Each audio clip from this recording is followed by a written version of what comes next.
Bongkar sisi gelap Satgasus, 800 lebih petugas dibantai, catatan hitam Sambo dan Tito dibongkar.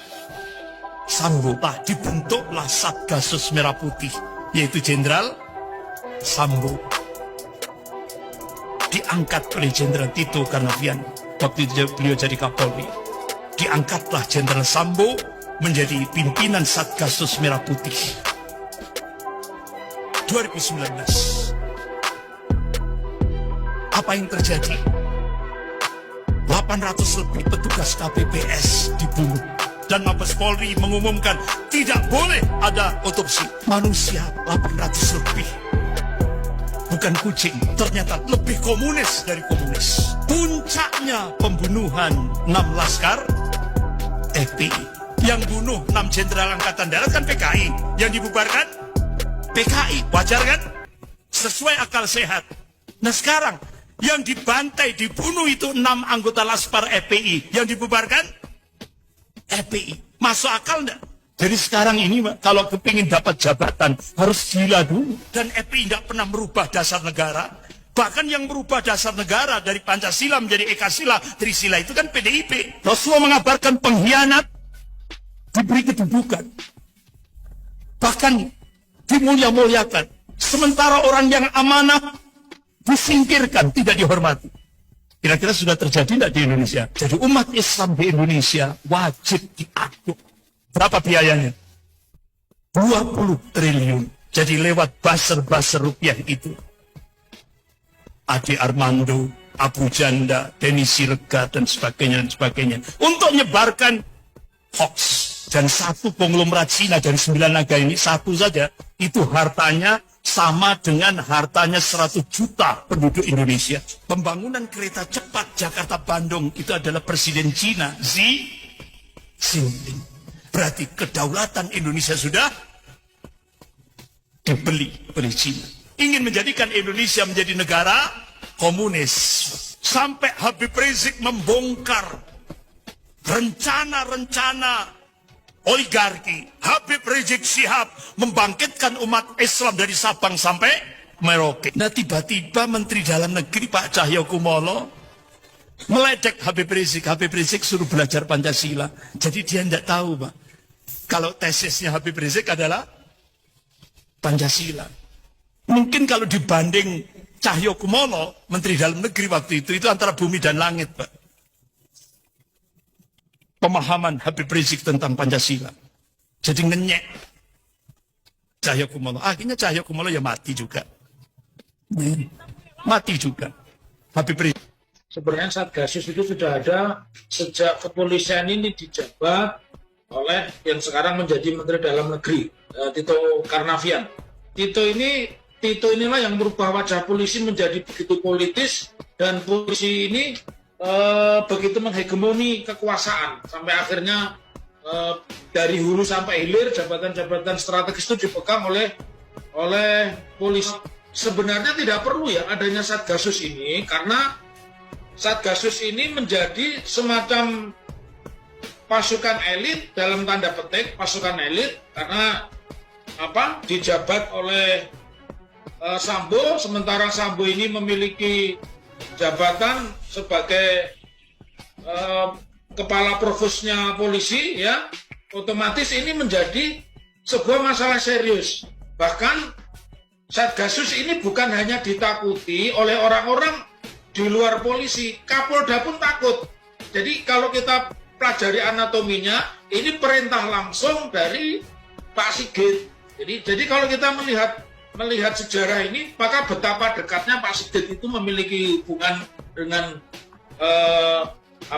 Verdi Sambo.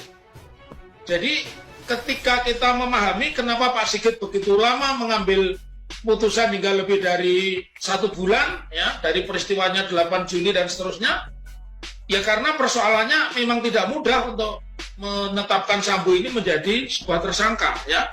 Jadi ini sebuah jabatan non struktural di dalam Bayangkara, ya, yang khusus untuk Satgasus Merah Putih ini pertama kali dibentuk tahun 2019.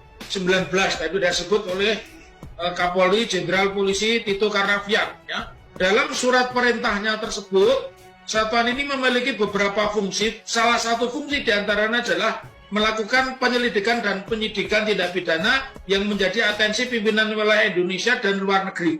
Ini kan menjadi kacau. Jadi Tito ini sejatinya yang merusak, ya, merusak struktur Polri, merusak mentalnya polisi. Dari tadinya dia sebagai reserse atau reserse kriminal yang profesional, dia menjadi bekerja menjadi mata-mata untuk kepentingan politik. Jadi ini jelas institusi atau lembaga yang saya sebut embrio dari polisi di dalam polisi, karena dia bisa menyelidiki perilaku polisi. Beredar berita masalah kematian Brigadir J dalam sebuah konten video dengan nama pengguna Aslina Aila. Dalam unggahan tersebut, Aslina Aila beredar video yang mengungkap kerja-kerja kotor Satgasus sejak era Kapolri Tito Karnavian. Dalam video tersebut terlihat bagaimana mengerikan Satgasus bentukan Tito Karnavian tersebut. Mohon kebenaran berita ini diluruskan, setidaknya ketika kami admin catatan hitam menelusuri, sepertinya berita ini hoax dan tak bisa dipertanggungjawabkan. Melihat video yang beredar, tak ada sumber berita yang jelas yang kredibel. Dilihat dari sisi komentarnya, video tersebut beragam komentar yang disampaikan. Inilah komentar para netizen terkait berita tersebut. Mendesak segera Sambupah, dibentuklah tangkap Tito, yaitu Jenderal Sambo. Bongkar semuanya supaya terang benderang. Masya Allah, tabarakallah. Bongkar siapa yang membentuk Satgasus Merah Putih, ujar Agus Hari Subagio. Maling ngaku kalau sudah tertangkap, nggak bela tapi bahasanya kelihatan ngebelanya. Sudah pasti terima uang. Tampang bodoh tapi licik. Fakta-fakta yang diucapkan oknum-oknum Komnas HAM hanyalah berdasarkan keterangan tersangka. Jelas sama saja Komnas HAM telah melecehkan hukum dan melanggar Undang-Undang ITE. Timpal Kambos. Loyalitas bawahan pada majikan adalah hal yang lumrah. Dikira netizen bodoh, cuma kera yang bisa dibodohin, kata anonymous user. Keadilan kemana sih? Sepertinya begitu. Setiap yang Bapak Kamarudin ngomong sering benar, karena dia orang ngerti hukum, gak mungkin salah ngomong. Sudah pastilah, makanya pada diem semua DPR. Timpal Tuti Supriyatin. Artinya Dahlan kayaknya membantah terus dengan Pak Kamarudin dan Mahfud MD. Kebenaran pasti terungkap. Bongkar. Oke, waduh parah ya. Ujar user 259. Siapa yang ngoceh-ngoceh, hayo jujurlah. Duh, kok jadi nggak bisa percaya sama siapa-siapa ya. Masya Allah, parah. Periksa rek, masing-masing anggota DPR Komisi 3 timpal overdosis. Aku kira cuma, tapi ternyata ada juga di dunia nyata yang masih menegakkan hukum yang adil.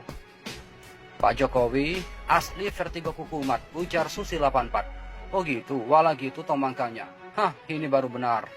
Si Arteria dengar nggak? Kata Mafia 18. Kasihan Pak Fedi, semoga menyadari kesalahannya dan ke depan menjadi hamba yang lebih baik. Emang dia kerjanya antar-antar kue ultah, jadi di mana-mana ada orang ultah, di situ Sambo berada. Netizen Indo memang paling top, ucap King Kong. Mungkin Sambo ada usaha kue ultah, di mana ada Sambo di situ ada ultah. Ternyata jaringannya luas, dari Kapolri sebelumnya ke Kapolri berikutnya dan ke Kapolri sekarang. Pantas saja kuat, ujar Eli Kusuma. Seorang kombes bergaul dengan para jenderal itu luar biasa. Tukang bagi-bagi kue. Permainan ini udah 3 generasi Kapolri. Dulu pekerjaannya tukang bawa kue ultah. Sebenarnya dia baik, makanya disayang jenderal, ujar user 14. Akhirnya dia terpeleset. Tukang kue. Mudah-mudahan dengan kejadian Pak Sambo diberi kesempatan bertobat. Memohon ampun sama Tuhan. Mumpung diberi kesempatan karena kita semua pasti akan pulang. Oh, Sambo bukan orang biasa. Dari dulu kenal bintang. Semua sampai sekarang bingung. Jatuh kemana? Ujar Tanto. Mungkin almarhum Joshua tahu informasi yang sangat besar di tubuh Polri. Orang yang sama di Bapak Idham, Listo Sigit, M. Iqbal, Martuani Sormin, Fedi Sambo. Ada Pak Sigit di situ. Dan jangan lupa guys, cara mingkemnya itu loh, ucap Duryu Dana. Ya dekatlah, dia kan jenderal. Kenapa setiap melihat Bapak Sambo semakin berjalan waktu merasa kasihan? Semoga Bapak sadar akan kesalahan ke depan jadi lebih baik. 3 Kapolri selalu mempercayakan Sambo. Itu artinya dia memiliki kapasitas yang baik. Sejak kasus Rembo, Pak Tito, apa kabar? Gak ikutan komen? Tulis Jeff Story. Pupus sudah, jika